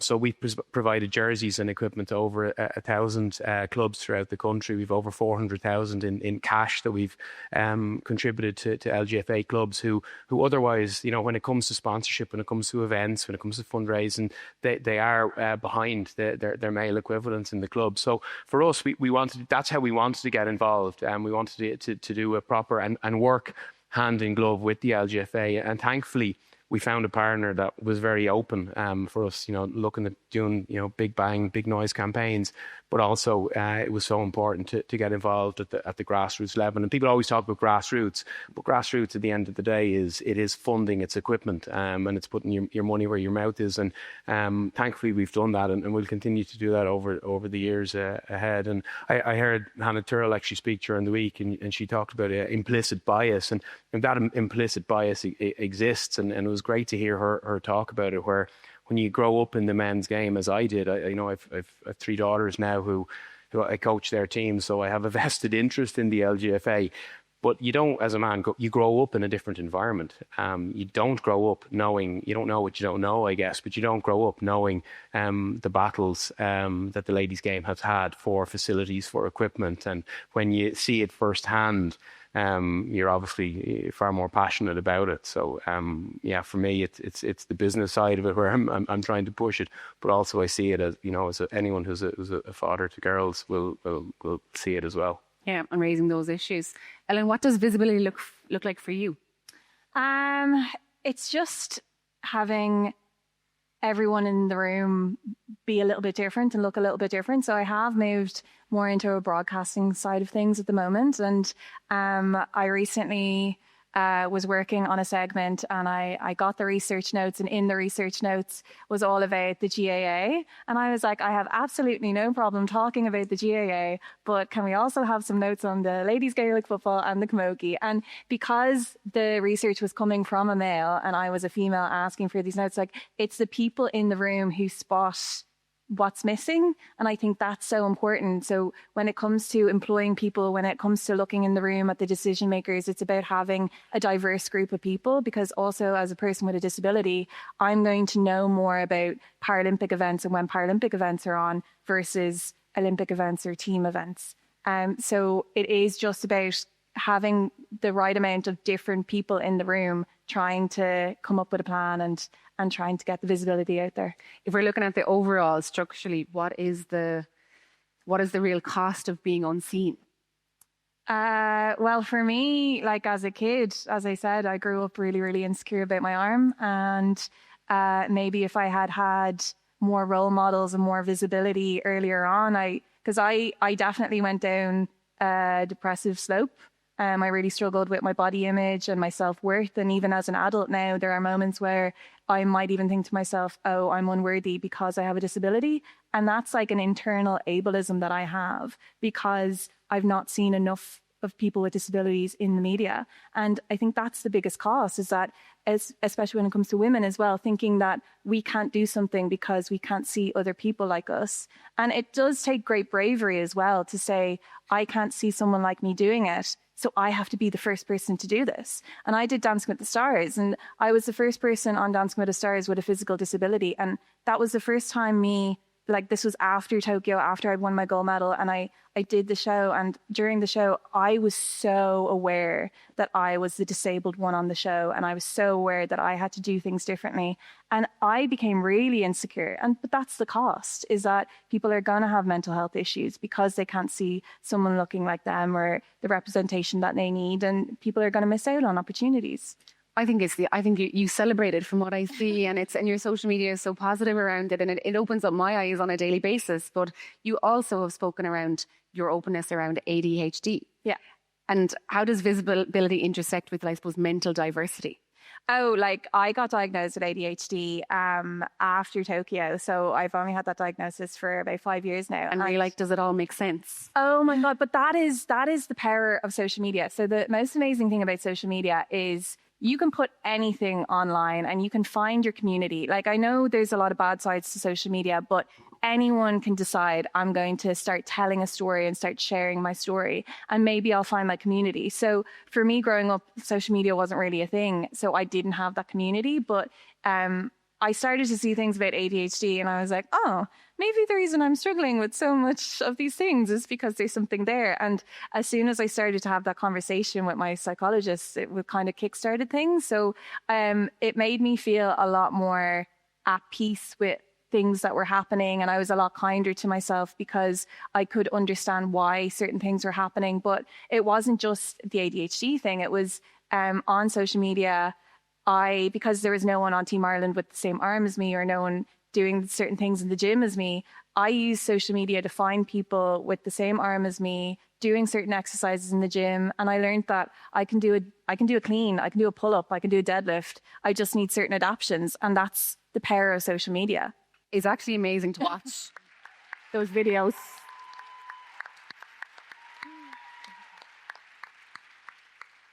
I can't do the weights she's doing, and it's just amazing to watch. I probably wouldn't be able to do it as well now because I've retired. I would say go for a look, for sure.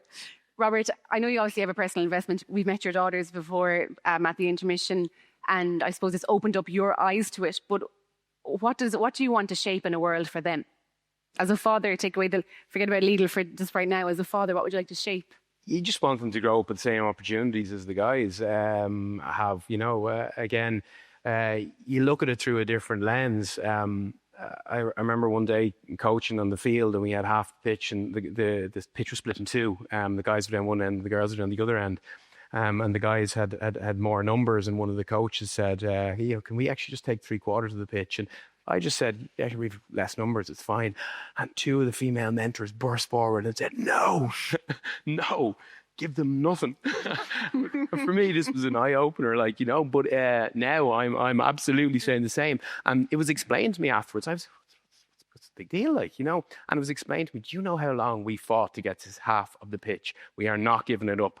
And I was like, absolutely, we're not giving it up. So that for me was a real eye opener. So if they can grow up in, and thankfully I think, you know, they are to a large within the, you know, the LGFA, the one club policy, where everyone is kind of getting similar time slots and everything like that. That for me is fantastic. But I mean, I would love for us to be able to, you know, fill every seat at every game was our slogan within Lidl with the LGFA for quite a while. I don't think we're too far away, but I would love to see a full Croke Park on All-Ireland final day, not just for the football, for the Camogie as well. It would be amazing to see, and I genuinely think we just need to give it that little push over the line to get there, because you know, we hit almost 60,000 back in 2019, and we're back to the close on 50,000. It's not too far away, but if young girls can see a full Croke Park on All-Ireland final day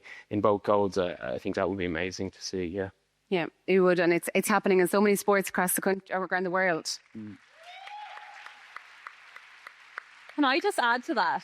I think I kind of noticed amongst all of our answers that there's one kind of theme that keeps coming up, and it's about allyship. So what you were saying about when the squirt scandal and all other women in sport coming on board with you, like how important allyship is and supporting each other. So for me as a Paralympic athlete, I spent a lot of time in my career in the Irish Institute Sport, where I trained alongside Olympians. And from that, they gained so much respect for Paralympians, and they became my allies. So anytime we went to events and someone would just talk about Olympians, especially, I know you'd work with Reese, he would also make sure to say and Paralympians. So it's so important. There's so many sports people in this room tonight. Make sure that you're an ally, because even though it mightn't be your sport, turn up to matches that maybe you mightn't go to, because it's so important to fill those seats. Because for the girls who are on the pitch who are playing, like, they're going to perform better. They're going to feel so much better about their sport when they see people turning up. And if you can bring your friends and they'll tell their friends, like, I think it's just such an important message to remind you to be an ally and turn up for your community, even if it might look a little bit differently. Just make sure you turn up and be the best ally that you can be. Yes, amazing.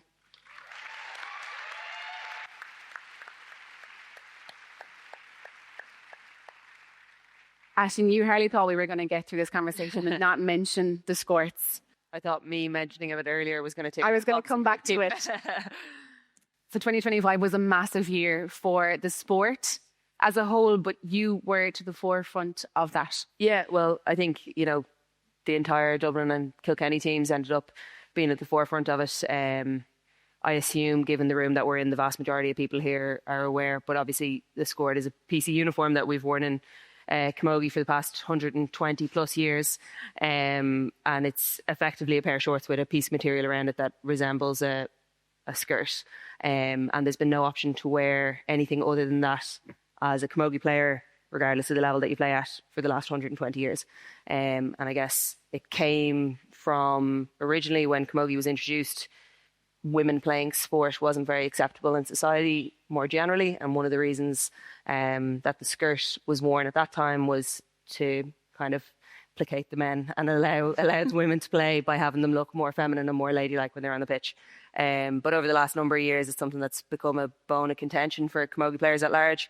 And it kind of came to a head probably 18 months ago, 2 years ago, nearly at this stage, when there was a vote in Congress to introduce the option to wear shorts for Camogie players, and the vote was rejected. And as most people who've been involved definitely in Gaelic games and maybe in other sports at large know, is that the player's voice in governance isn't always as strong as it should be. And as players at the time, we felt that the vote to reject the option of wearing shorts was not representative of how players felt.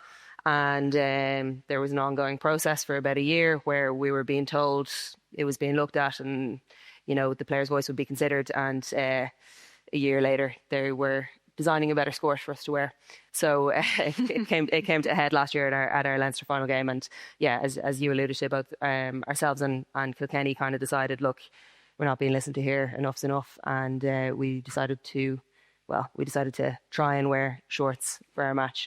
And that match was scheduled to be cancelled if you and the Kilkenny team didn't turn up in your skirts. How disappointing must you have felt as players that your association just, I suppose, disregarded your entire your opinions? Yeah, like it's a bit of a funny one. Looking back on it, and even when I've spoken about it, you know, in the immediate aftermath. And I think as a story, it really captures the importance of publicity, of sponsorship, of partners, of visibility. Because the skirts issue wasn't a new issue. So for me as a player, that was a battle we'd been fighting for years, but like quite significantly fighting for probably 16, 18 months at that stage. So it was something that there was ongoing discussions out, there was ongoing arguments over, there was ongoing back and forth with the GPA and Camogie. And for us as players, that was kind of just another step in it. Yes, okay, we probably were escalating it a bit by trying to go out wearing the shorts, but the support that we got and the backlash that the public gave to the association for not having listened to us just brought the whole thing to a completely different level, and it kind of put us in a position where we had an opportunity to actually change it immediately. But for me as a player, that wasn't a new problem. That wasn't something that I hadn't spoken about before. That wasn't something that hadn't been covered at Congress. That wasn't something that hadn't been brought up with players for, you know, decades before that. That wasn't a new issue. The only thing that changed was that we got the opportunity to bring that issue to a bigger platform through, as I've mentioned, allyship of other sports people and media getting involved. And, you know, our sponsors were very good at the time. And like the opportunity that we got to elevate that problem to a bigger platform was what allowed us to solve it as quickly as we did. And how do you think it'll impact future participation of the sport, of girls that now can play camogie and don't have to wear those skirts? Do you think it will have an impact positively? Yeah, I sincerely hope so. That's why we did it first and foremost. I think like everyone in this room will be aware the barriers that young girls face when they're trying to play sport. And I suppose just to say, the skirt can still be worn. It's about choice. Absolutely, yeah. It's about giving the opportunity back to the player. You know, each person should choose what they want to wear and what they're comfortable wearing. As athletes, as players, there's so many difficulties, there's so many barriers, there's so many things that you have to think of when you're coming up to competition, and wearing something that you're comfortable in shouldn't be a point for consideration. So whether that's a skirt, whether that's a pair of shorts, it's very important that, you know, girls make the right decision. And, you know, I'm somewhat proud to say that there's always at least one of the girls on my club team will always wear a pair of skirts in every game we play, because she says, you voted for choice, you didn't vote for shorts. And I'm like, absolutely, fair enough. But yeah, like you say, you know, there's so many barriers for keeping young girls in sport, and we see the drop off being spoken about constantly, especially those early teenage years for girls. And if this is something that allows, you know, a small percentage of girls to continue to play and to choose camogie instead of football, seems Lidl are pulling them all towards football, then that's a really positive thing. And anything that we can do that makes it easier for young girls to keep playing sport is a positive thing. And barriers, keeping on that, I suppose you've had a double filter. You've been a female athlete. Mm-hmm. You've also been a Paralympic athlete. So I suppose there's a double filter there. Has that been a barrier, or how can you change that barrier? I think being a female hasn't really been the biggest barrier in my world. And I think that is purely because I come from an individual sport. So in swimming, male and females are generally treated the same. And I'd say it's the same in athletics. Like, you kind of get the same opportunities there. But being a Paralympian, there's just certain things that, like, you have to think outside of the box. And it comes down to maybe like coaching and things like that, and people being afraid of disability and being afraid of coaching disability and not knowing the answer. And I guess the biggest thing that I could say to anyone who may be involved in coaching, if you don't know, ask. In the NDBs, if they don't have the answers, they'll always go to Paralympics Ireland, or there's many other disability sports organisations that are there to help. So that's probably the number one thing that I would say. But then like the integration that you guys are hoping to happen with swimming, para swimming has always been under Paralympics Ireland, and they're hoping to transfer now over to Swim Ireland. So something that I would have struggled with would have been lane availability, because again, with the members with Swim Ireland, they would have had the preference over the lane availability. So now moving in to Swim Ireland, hopefully that will change things. So it is just about including everyone. I think that's the biggest thing that can happen to make the best difference. And Robert, finally, how you are the title sponsor of tonight and what a fantastic occasion it is tonight. How do you in Lidl and Her Sport, how do your goals align together? Yeah, well, we're delighted to be involved. I mean, you don't have to look around the room tonight. Again, to go back, you look at the highlight reel. I think it's incredible. The momentum is there.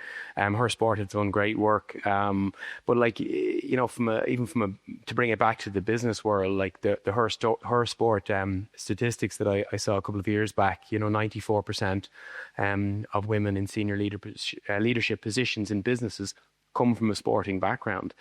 So it makes business sense if you want to look at it purely from that lens. It makes business sense to be involved in it. And I mean, it's quite obvious, I know, but then you look at the skills that you learn in sport, whether it's an individual sport or team sport, that resilience, your bounce back ability, your grit, determination, all of that all makes perfect sense within the business world. And it also, by being involved, it makes us look internally at ourselves as well and say, well, you know, do our values externally align with our values internally? You know, you take something like the gender pay gap. You know, we employ 7,000 people across the island. The gender pay gap is something we've said a couple of years ago. We need to really look at the disparity we have, and we've brought that down from 7.5 to 5 to 3 against a national average of 11. And that's something where we said, you know, by being involved and trying to champion women's sport, we have to make sure internally our values align. So to be involved with Her Sport, it makes us and forces us to be better. If the will wasn't there internally within the business, well then, you know, this forces us to do it as well. But thankfully, you know, for us, Her Sport and the LGFA, it's a passion project for everyone within Lidl. We've plenty of people here tonight from Lidl, and I think everyone will say we're all, you know, steadfast behind it. We're all after the same goals. So to be involved with Her Sport, yeah, fantastic. We're so proud of it. Well, thank you for all your support.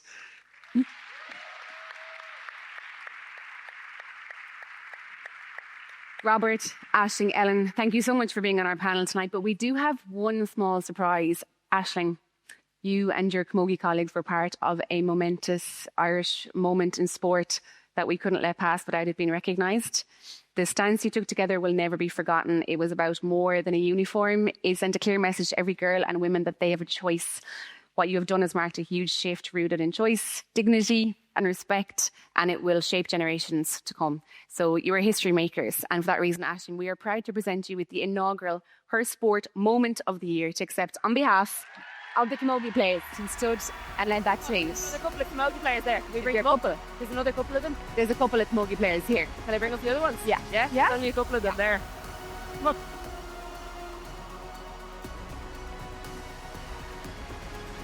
That might be the first ever standing ovation we've had. Our next award was won by our brilliant host, Emer Considine, last year. Personality of the Year, sponsored by Ava, recognises individuals whose story extends beyond performance. Athletes who have showed ambition, resilience, character, and created great impact. Here are your nominees for the Personality of the Year, sponsored by Ava.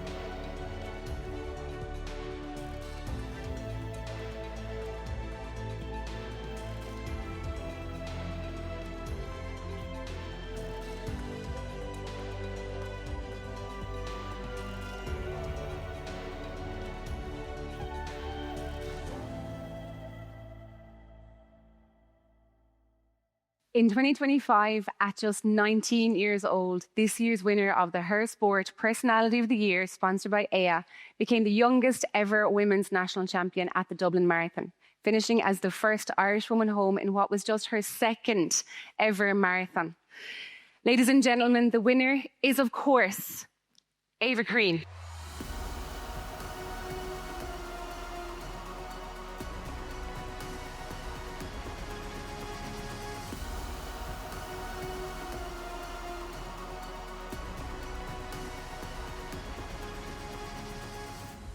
So Ava, how does it feel to just be named the Her Sport Personality of the Year?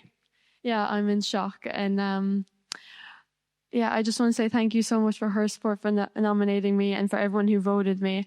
And I just want to say, although running can be seen as an individual sport, I wouldn't have done it without a team behind me, like my family, my friends, my coach, everyone who believed in me. So thank you so much. So I feel like you just made headlines last year in 2025, and it was everywhere. And it was just this story that just seemed unbelievable. To give everyone, I suppose, a background, can you just tell us a little bit about your running career from the start? So I would say it probably began in COVID. And I remember I just started running just to get fit. And I started on a treadmill because I was nervous to go outside. I didn't want people to see me. And I remember then I saw the Olympics come on and I saw the marathon go on. And I was like, I didn't even know how far a marathon was. And I looked it up and it said 42 kilometers. And I was like, how in God's name are people running for that long? And I was only running 3K at the time, like every day, or not every day, probably like every second day or something. And then I just loved running for some reason. And I just got out every day of the week. And my distance just progressed. And then I remember going into college then. On the first day of college, we had to write a letter to our future self when we graduate. And I remember at the time writing to myself, one day you will complete a marathon or an Ironman. I don't know why I wrote down Ironman. And then I handed up the letter and I was like, I can't get that letter back and be disappointed. So I remember signing up to Manchester Marathon that day. And this was in September, so, and the marathon didn't go on it didn't start until April. So I was like, oh, I have a long time until I have to like actually worry about it. But then like January and February came across and I was like, oh God, I actually have to do something now. So came real at that stage, but yeah. When was the moment that you realized, you know, you're off the treadmill, COVID is over, and you're like, I'm actually pretty good at this? I don't think you can say you aren't pretty good at this. But I don't think I ever had that moment because I used to always just watch YouTube and watch all these like professional people run all these crazy times, do all these crazy trainings, and I would never do anything like that. I just went out because I loved running. And I never had that day or that feeling that I was actually quite good at it until the day of the marathon. I remember just going out, seeing everyone, the whole crowd. It's my first ever race, and the adrenaline, the crowd screaming at you, and I was like, this is such an experience. And I knew what pace I kind of was going to go for. My goal was like a 3 hour and like 15-minute marathon in Manchester. And I remember I knew kind of what pace I would have to hit, and I was like, okay, I'll just go out. Can you just break that down for everyone in the room there, what a 3 hour 15 marathon looks like pace wise? I think it was about 4 minutes and 30 seconds per kilometer. And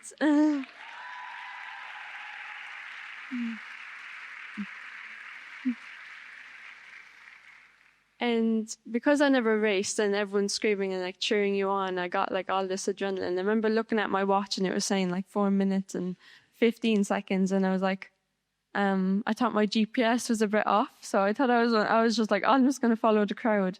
And then I remember then finishing the marathon, I saw like 2 kilometers to go, and I was like, wait, I'm on for like a 2 hour and 50-minute marathon. So I just sprinted the last 2 kilometers. I remember hearing my dad screaming at me at the sideline. I was just like sprinting. And then when I finished, I was like, I can't believe I just did that. And it was just a whole journey, because the marathon is so long. You go up these highs and lows and everything. And at the same time, I know people always praise like the fast marathons, like the people who are running 2 hours, but I praise the people who are out there running for 5, 6 hours, because they're in pain for that long.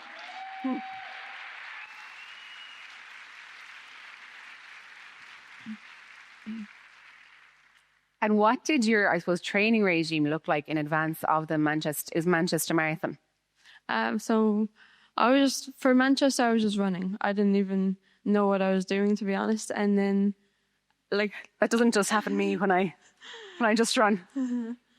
Like, I didn't really know what I was doing. Like, a week later, I did another marathon, which you would never ever do. I did Limerick at home because I wanted my mom to be there, so she was at the finish line.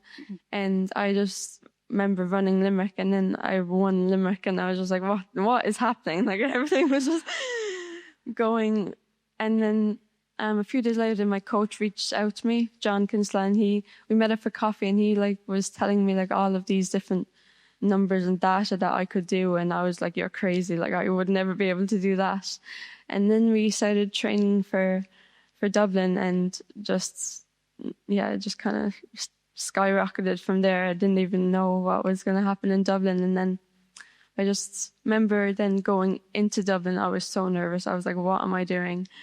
I felt, because I was young in comparison to the other runners, I was just like, I'm just going to have a go. I'm just going to see what I can do. And then, yeah, I did it. So.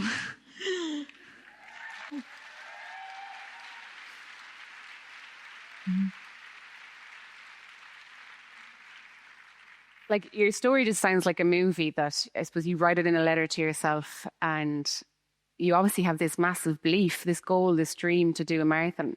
But how much, I suppose, how important was it that somebody like your coach had that belief in you as well to push you on and to drive you and to drive those standards? Yeah, it was every day in training. He had, like, after work, he'd meet me outside in the same place that we do all our training sessions. He was always there pacing me, and I wouldn't have been able to do any of those training sessions without him. And I remember going through in the Dublin Marathon, when it started to get really, really hard, like when there was like 12K to go, I was just like, I knew he was going to be at the finish line for me. So I was just like, just do it for him, just do it for myself, just do it for my family. So I just pushed on, and I just started breaking down every kilometer. And then I remember just seeing, like, I remember someone passed me and said, come on, Ava, there's a mile to go. And I was like, there's still a mile to go. Like, and then I just remember turning the corner of the purple carpet, and I saw his black arm sleeves just in the air. And then I just remember just putting my arms in the air, and then I was just like, oh my God, that was a roller coaster.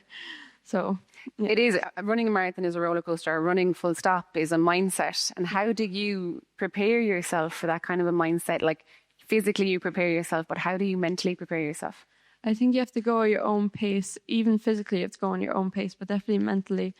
I would say just break it down. I remember because I was tabled at each 5 kilometer mark in Dublin. So I just get to the next table, just get to the next table. And in my head, I feel like running makes you a bit crazy. Like, I was lying to myself the whole time. I was like, I can stop now if I want to. I can stop. Like, I don't actually have to do this. And then,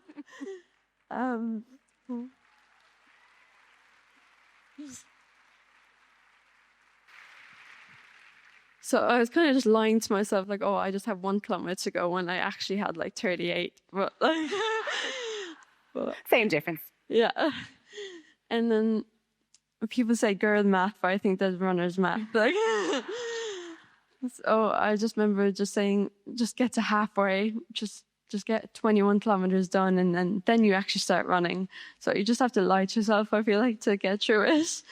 But definitely breaking it down each kilometer to get through it. But yeah, just go at your own pace at the same time. Did the media hype, did that all seem crazy to you? Did you expect it? When you went to run a marathon, you weren't expecting all of that, but how did you deal with that? Oh, I was just in shock at all of these podcasts reaching out to me, RTE. I was like, what? I remember, I probably shouldn't say this, but I remember the day after the marathon, they wanted to go on at like 8 a.m. 8 a.m. was like early for me because it was the day after marathon. I kind of wanted to lie in. And then they were like, do you want to go on a call? And I was like, yeah, okay, I'll go on a call. And I was like, what time? They said 8. And I was like, great. So I remember I was just in bed, like on the phone. I was just talking. Like, my eyes were still closed, and I was just talking like on the podcast. And yeah. What was the name of that one?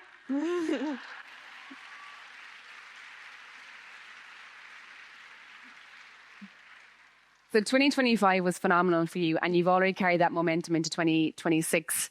You set a new Irish under-23 10K record earlier this month. What can we see from Ava Crean this year, or what is the future? What letter will you write to yourself this year with the goals and the hopes and dreams? I would just say just keep enjoying it. I know someone already said enjoy the process, but definitely the whole point of that is 100%. Because I played basketball and I feel like I took that way too seriously and it took the joy away from it. And running, I just think I just went at it with no plan or whatever, so I just had to go. And I feel like that's just the thing I'm just going to keep saying to myself is just have a go and see what you can do. And but plans for 2026 is definitely another marathon, specifically the Boston Marathon in April. With my coach, we'll be doing that together, hopefully. And I don't really know what the plan is, the goal, but definitely just to finish it. And definitely just to start it.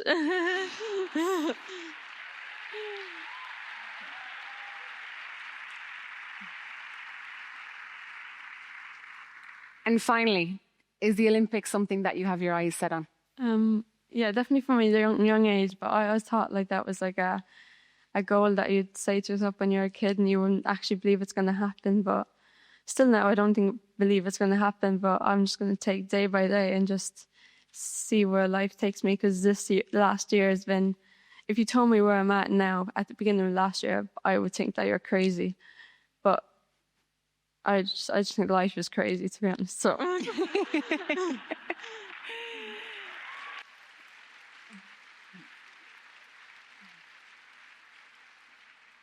Your Her Sport Personality of the Year, Ava Crean. Thank you.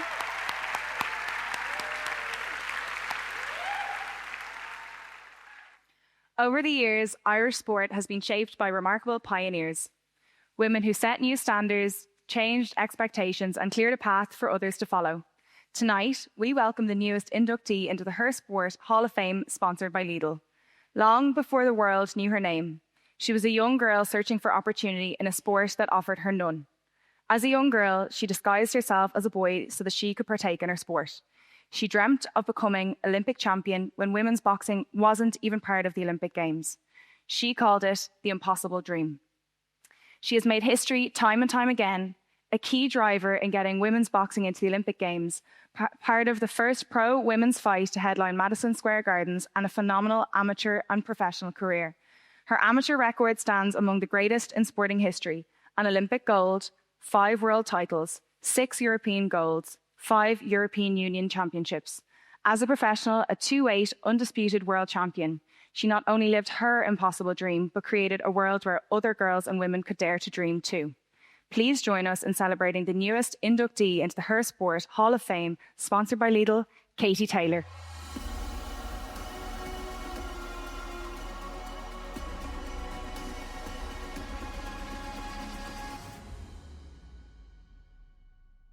While Katie couldn't be with us in person this evening, we were delighted to catch up with her earlier this week. Here's what she had to say. Katie, you're being inducted into the Her Sport Hall of Fame, sponsored by Lidl.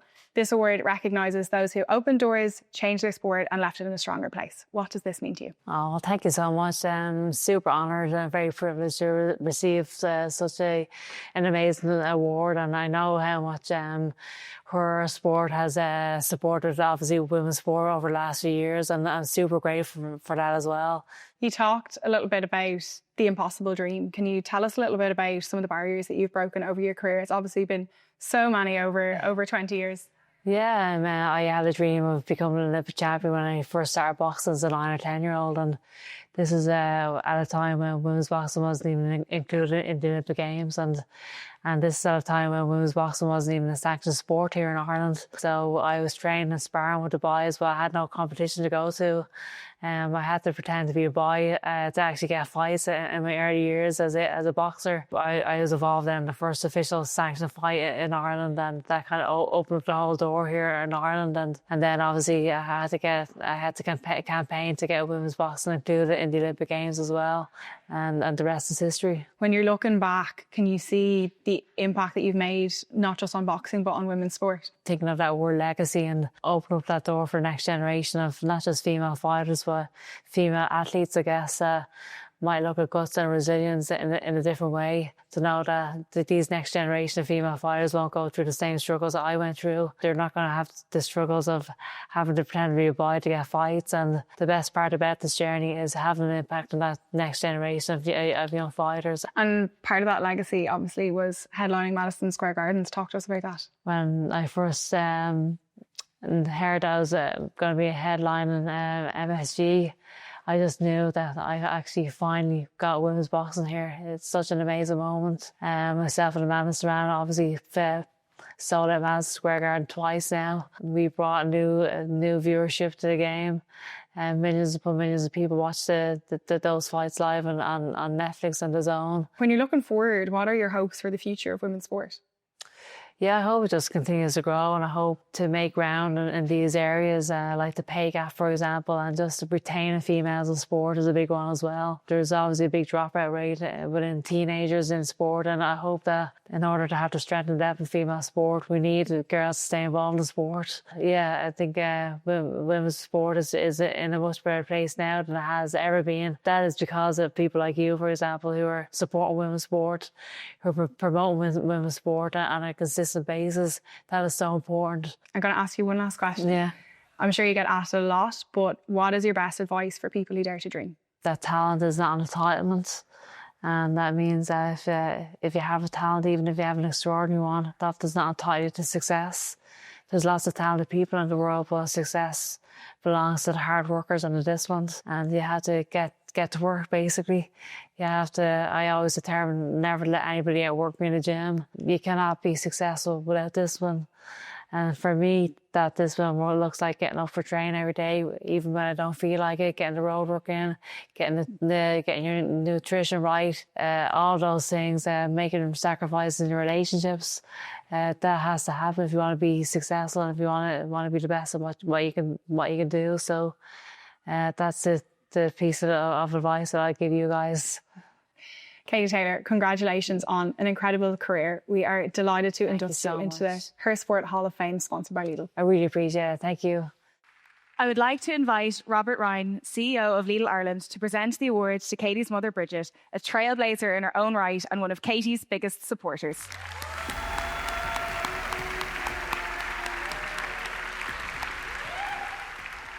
Bridget, congratulations to you and your family on Katie being inducted into the Hall of Fame.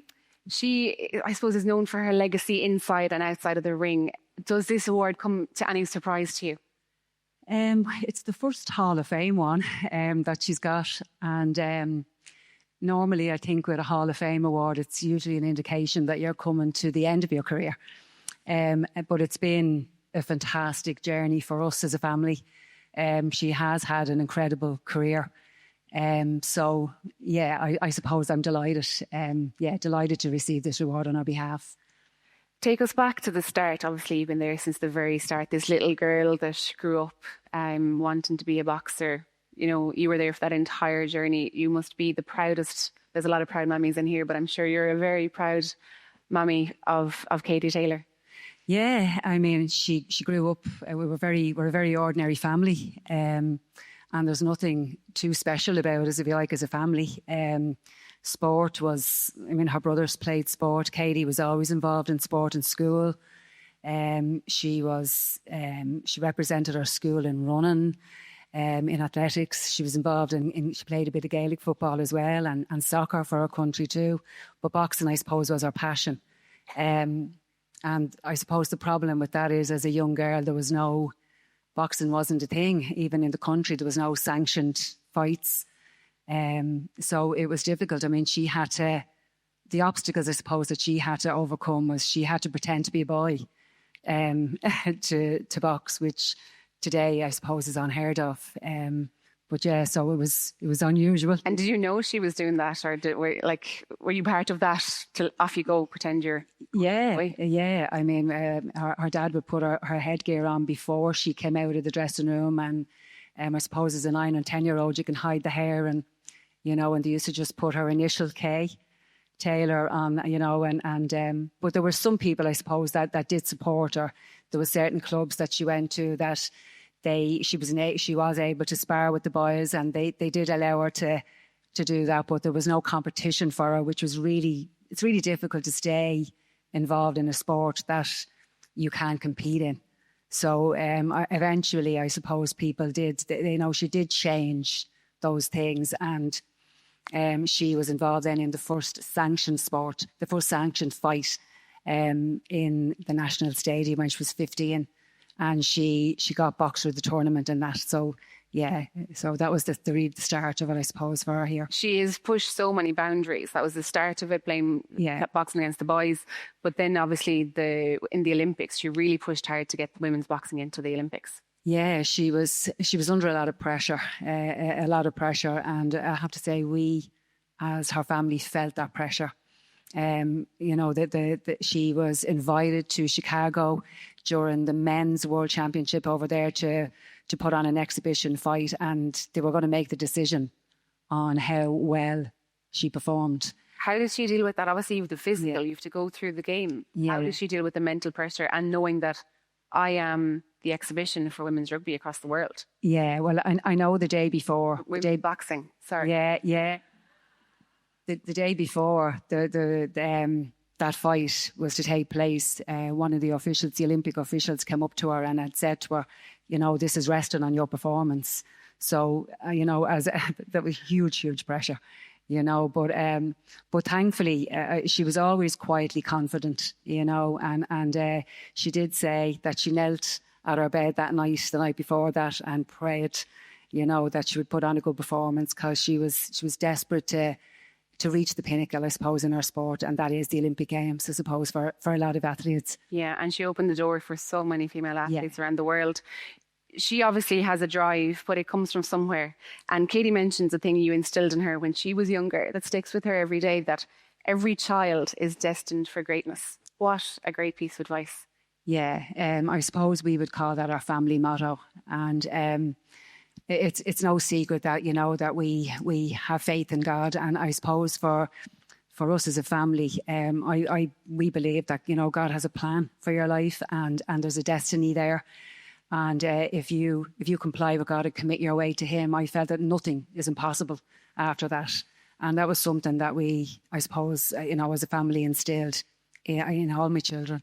And it was to believe for big things and to keep believing for them. Yeah, so that was our family motto. But you couldn't have imagined that greatness would lead to a Hall of Fame inductee and everything else that she has done around the world. No, definitely not. You couldn't foresee where it was going to go. And, you know, her career at this stage, I mean, she's been at the top of her game for over 2 decades now, you know, and achieved incredible things. So we definitely couldn't have foreseen that. Have you been at every one of her fights? Yeah. What is it like? Yeah. What is it like ringside watching? Oh my days. Well, yeah. Well, I can assure you that underneath this blonde, there's a lot of grey, a lot of grey hair, and it's gone to the stage now that nobody wants to sit beside me when I'm usually digging someone beside me or elbowing them, or yeah. So I have a reputation for being vocal, and but yeah. Do you wince every time she gets hit or every time she gives a shot, or you obviously don't stay calm on the side? No, I don't stay calm. But I would rather be there supporting her than hear the news somewhere else. You know, I would rather be there. It's not easy. It's a tough sport, you know, and yeah. But I'd rather be there and support her. But it's not easy to watch. Is there a moment? And I know there's so many. Is there a moment that sticks out in your head?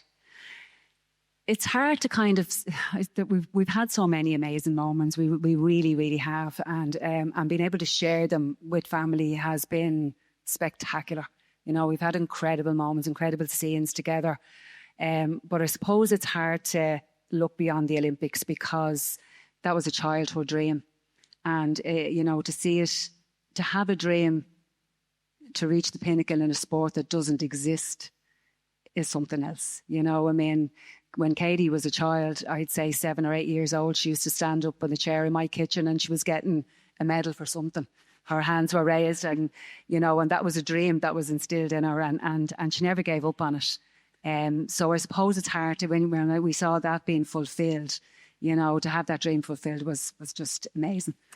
You said that she has never got a Hall of Fame one. It's usually towards the end of her career, and she isn't finished yet. And during the week at the Lidl LGFA launch, she spoke about getting that game in Croke Park. How is that going to happen? Yeah, the Holy Grail, merciful error. Yeah, well, you know what? When we were at that event during the week, The only time anybody raised their voice was when someone went to step onto the pitch. It was like, don't walk on that pitch. It's like, okay. I'm thinking, do they have snipers here? Like, you know, if anybody walks on the pitch. But look, it would be phenomenal to have the Swan Song in Ireland at the most iconic, you know, arena. It would be fabulous. It would be great for the Irish people to get an opportunity. I mean, not everybody. I mean, she's had great support over the years, and people have travelled far and wide to see her. And not everyone can afford to do that when you're going stateside in different places, you know, to box. To have it here, I think it would be amazing. I mean, the people that Katie tends to, you know, it's just such a wide span of people that support her. I mean, there's young people, there's old people, there's families that could come, and I just think it would be phenomenal to maybe have the Swan Song in Croke Park. So hopefully it will happen. So one last question. Can you get us all a ticket if she does play in Croke Park? Bridget, thank you so much for collecting Katie's award. Thank you so much. Hall of Fame award. Thank you.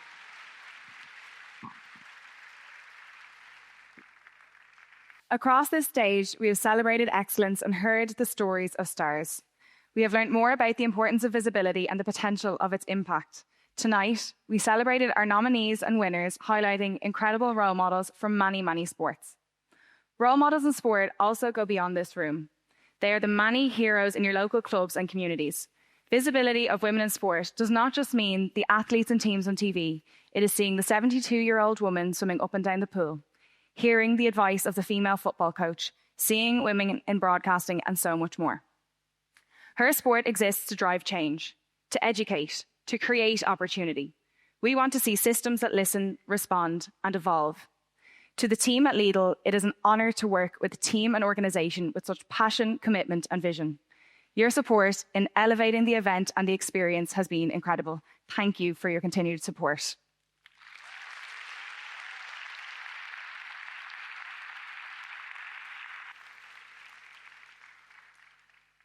Our partners, Gym Plus Gym, Aya, Wilkinson Sword Intuition, Fiat and Be Perfect.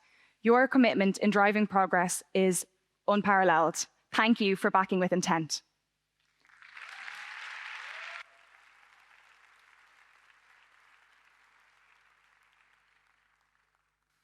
To the Helix, Mavericks, our brilliant interpreters, our broadcast partner TG Maher, and our esteemed volunteers, what a night. We are so, so grateful.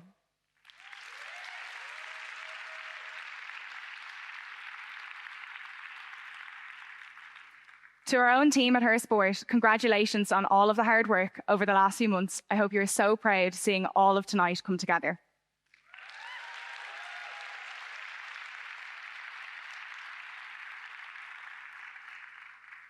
And thank you to everyone here and at home. Your presence matters. Your support matters. The continued support of women's sport and the Her Sport Awards presented by Lidl has led us here to tonight, needing a bigger venue because more and more people keep showing up. There's a very small group of people that have been here every single year to all 5 shows. Please stand up and let's give them a round of applause.